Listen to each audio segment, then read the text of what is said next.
My personal inspiration is actually my grandmother. She immigrated to this country in her 50s. She really didn't know English, the language, and but she knew real estate was the way to get by. She worked a very minimum wage job, saved her pennies, and she bought real estate in the city of Chicago 30 some years ago. And Goosebumps. yeah, That's and amazing. she passed away in 2017. She probably left close to $3 million in real estate. Wow. Hey, this is Neeti, and what you're about to hear today is a very special episode with one of the members from our portfolio program. We call these Sensei Sessions. These interviews are designed to give you perspective about what you can achieve with the right strategies and execution. I hope you enjoy this episode, and for free resources, check out our show notes section to see how you can build and scale your portfolio. We're Matt and Elaine Wood. I have a W-2 job. I work at a bank. Elaine is mostly home with the kids, but also very active as a real estate investor. And we are investing. We live in Texas. We have a property in Waco, and we're actually looking at new markets because Waco isn't working the way it was before. Very good. Lots to talk about. Matt, thank you so much. Please walk us through the mission of your real estate business. Why are you doing what you're doing in real estate? I think we've been on the sidelines for a very, very long time. We both, well, Matt still has his W-2 job. I also worked, at the beginning before kids. And then when we had kids, we decided for me to stay at home since childcare was really, really expensive where we were living at that time. And that was in Chicago. And now that the kids are getting older, I had looked to go back to work, go back to corporate America, but I just wasn't getting, I guess, the job offers. And so we decided to take a look at real estate again. And my personal inspiration is actually my grandmother. She immigrated to this country in her 50s. She really didn't know English, the language, and but she knew real estate was the way to get by. She worked a very minimum wage job, saved her pennies, and she bought real estate in the city of Chicago 30 some years ago. And Goosebumps. yeah, That's and amazing. she passed away in 2017. She probably left close to $3 million in real estate. Wow. And I just draw inspiration from her because she didn't know the language, and she got by. I mean, she persevered in buying properties, these small multi-unit buildings, and became a landlord and was able to cash flow after saving money, paying off the mortgage. And back then interest rates were like 12% plus. But she persevered, and it's kind of funny because her kids, like my mom and and my aunts and uncles, they don't want anything to do with real estate. It skipped a generation. And Glad you picked it up. well, they've kind of discouraged us for like the past 20 something years not to go into real estate. Don't follow your grandmother, etc. But now that she's gone, and now that I'm in this position where I want to do something with my life, my kids are a little older now, and I want another, I guess, purpose. So I'm like, why not? And pick up where my grandmother left off. So this is kind of the reason why, she taught me that value, right? And building that legacy. And I want to be able to continue that on, with our kids. I mean, immigrating at an older age, building a real estate portfolio after immigrating to a different country, not speaking the language in your 50s. I mean, none of us have any excuses after that story. That's what I say. I have no excuse, right? Yeah, I totally with you. That's an Thank you amazing for story. sharing that. Can you say how many properties you have and the portfolio value, the ARV? So we have one property, ARV is 250,000. And we were Amazing. just figuring out our equity. And I think we're at 90,000. Oh for my equity. God. Wow. In your first one? Yes. I love it. That's fantastic. So the day you just thought about real estate, right? Like you're like, oh, maybe I should invest in I don't know if I should invest in real estate. Let me start thinking about it.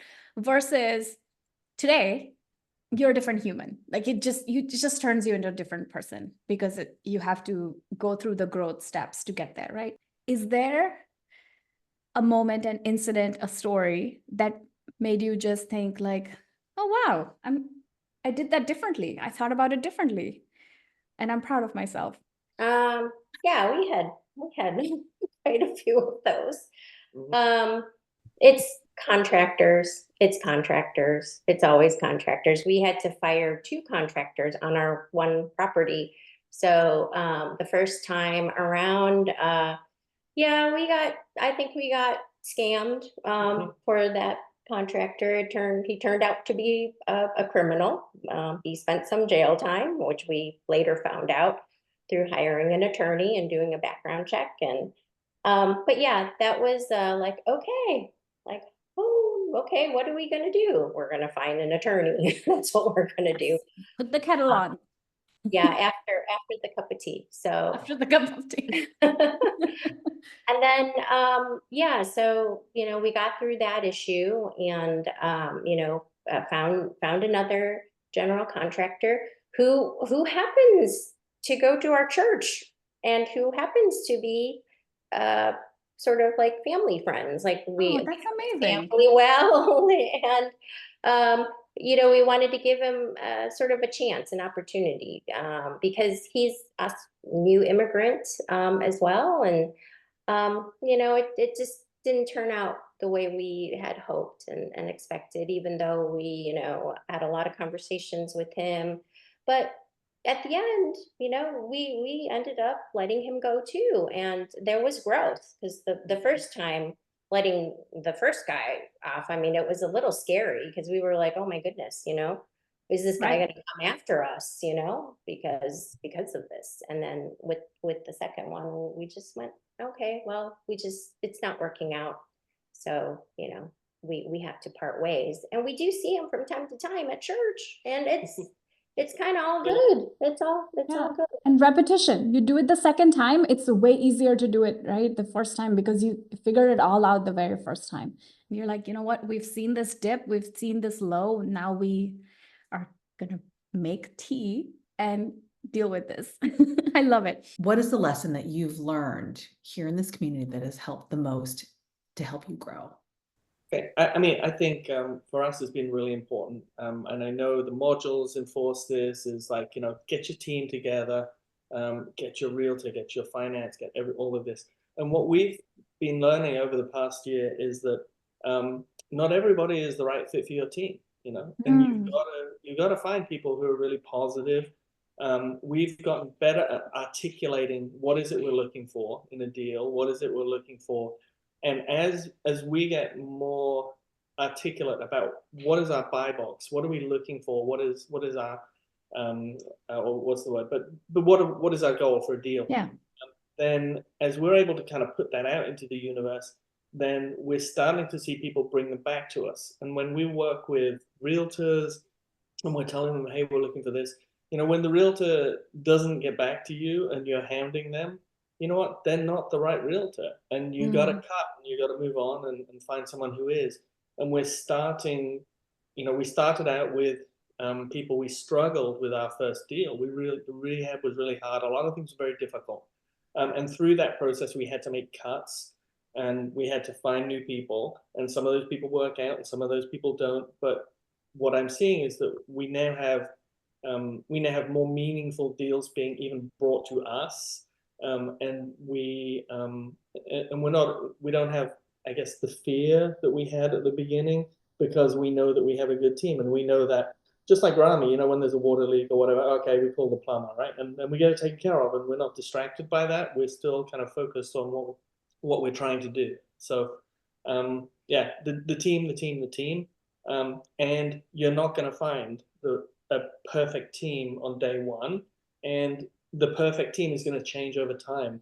And the person who was really responsive and really great 6 months ago may be busy, may have other family things come up, and you're just going to have to say, okay, we're going to have to take a break for a little while and work with someone else and just keep adjusting and keep moving. But I feel like even though we're looking for deal number 2 and we're trying to find it and we're trying to find it, well, the deals are starting to come to us now, which is great. Yeah. I love that. So many takeaways for me from what they just said. Number one, you put out what you're looking for in the universe and it's going to come back to you. And there is no magic here, right? It's you saying it out loud with confidence, it getting to the ears of the right people, and then they bring you the right things. You're saying it with confidence. You're saying it with that conviction. I can go on and on. So many things that you said, just they're just so amazing. That I also loved, Cheryl, what Matt said about the team, and not everybody's going to be the right fit for you. And I feel like when you're new and you haven't done this for yourself before, maybe you've hired people at work. That's a whole different story than hiring people as a business owner. You try to fit yourself in other people's world. And over time, you realize what works for you, what kind of business you want to run, what qualities are important to you. And now you're going to be like, okay, you know what? I know how to screen people. I know how to screen this team. And when you don't have that repetition under your belt, you may not be able to get that early on. So don't beat yourself up when you choose the wrong team member, because you haven't done it yet. You don't have that experience yet. No matter how many theoretical stories you're going to hear, no matter how many checklists you make, there's no substitute to that repetition that you're going to need. And you know what else? Over time, as you excel as a business owner, your expectations are going to be higher for your team members. And you're going to look for the right things. And the team members that were perfect for you before, they may not have changed. Sometimes they do change. Good contractors go bad all the time. They may not even have changed. You may have changed. And now that no longer works for you anymore. So many good things here. Thank you, guys. When you're ready to get serious, you can join us at theinvestoraccelerator.com. It's like getting 1,000 episodes worth of information in 5 days, and it's everything you need to build your actionable plan to financial freedom and making work optional.